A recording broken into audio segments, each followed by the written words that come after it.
So this home in Washington for 1.7 million has its own airplane hangar built onto it. The home itself is actually quite beautiful. It's updated with heated floors. There's an elevator inside. It's about 4,000 square feet, 2 bedrooms, 3 baths in Sequim, Washington, on about a half acre. The home itself, though, is connected to an airplane hangar right onto a private airport, so you can literally fly in and out of your home in this beautiful area with a view of the strait. I mean, imagine that. If you're a pilot, definitely hop on this place and check it out. You don't want it to fly away. There's one of those up in Lino Lakes, right? I have sold a house on that.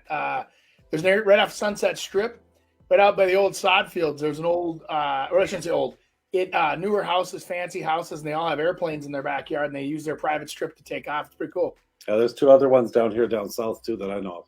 Yep. They are. It's kind of interesting. They definitely use it. It's very interesting with the hangars and stuff. And covenants are a little looser there, and how they deal with. You have to be, yeah. Houses, yeah. But these other houses are not like monster houses either. They're kind of a little more subtle, and it's kind of like you're using a 2-seater plane type thing, not a jet going out of there. So no, yeah, a lot of times they're single prop. Yeah, you got to have such. I mean, depends on the length of the runway and what kind of. I mean, like you said, it was up. Where'd you say it was, Indy? Yours?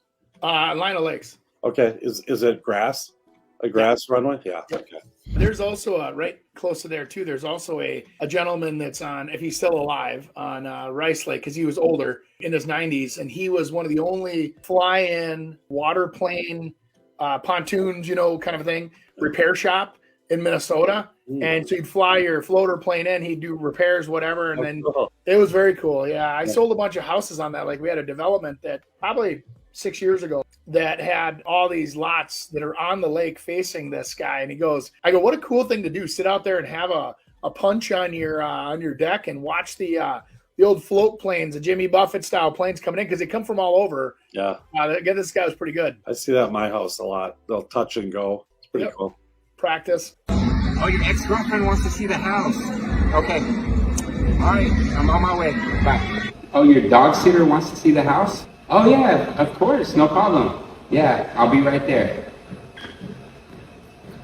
Oh, your manager from work wants to see the house. I mean, we just seen it earlier today, and you're getting the keys tomorrow. He really wants to see it. Oh, yeah, of course, sure, no problem.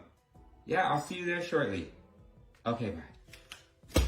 Remember those days as an agent, you got to nail that right away or pre-control that. That's the problem usually, is that it usually becomes, it's the blind person, it's the carpet people, it's the painter. We need a bid for the furnace. We need all this different things. You got to remember there's a couple things. Number one, be ahead of yourself and tell people during the inspection to be able to get their people in. Number two, the seller can't stand that, and that it doesn't work out well. And you got to remember. So let's give people a reason why, because as soon as the showing gets booked, I get a call saying, "What the hell is this all about? I thought they already bought the house. Are they going in there to try to cancel? Are they, what are they looking at? Are they get conspiracy theory brain going as to why are they in there again?" And I tell you, unless it's vacant, that generally doesn't fly. Right. And what if you're a seller? After you sell, what do you start doing? Packing. And living a little better, because, and so there might be stuff laying around. All of a sudden they come in and they bring that furnace guy in, and they go there and they said, well, as long as the furnace guy's there, I'm going to go measure this and take pictures.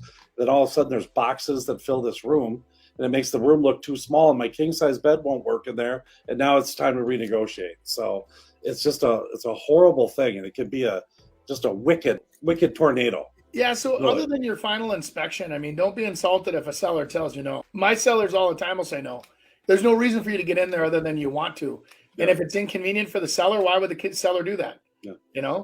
Here's the other thing too. It's kind of like, we want to measure for window treatments. No problem. I'll measure the windows for you. I'll send them over. And it's like, well, reality, I really wanted to bring my grandma, with. Well, you should have had grandma before. And, nowadays with photos, I mean, this happened back in the old days. I can see it. But now with every single photo of every little part of the house, right, it's hard not to see it. Well, and think about this, Chris, right? I mean, that's what you are. But the only reason why you'd bring somebody through, there's no advantage to it because the deal's already done. The only thing that can do is unravel the deal. Right. So why would a seller ever let anybody through that property unless you up front said, hey, upon removal of this, inspection contingency, we would like one more visit to the house for blinds and for this contractor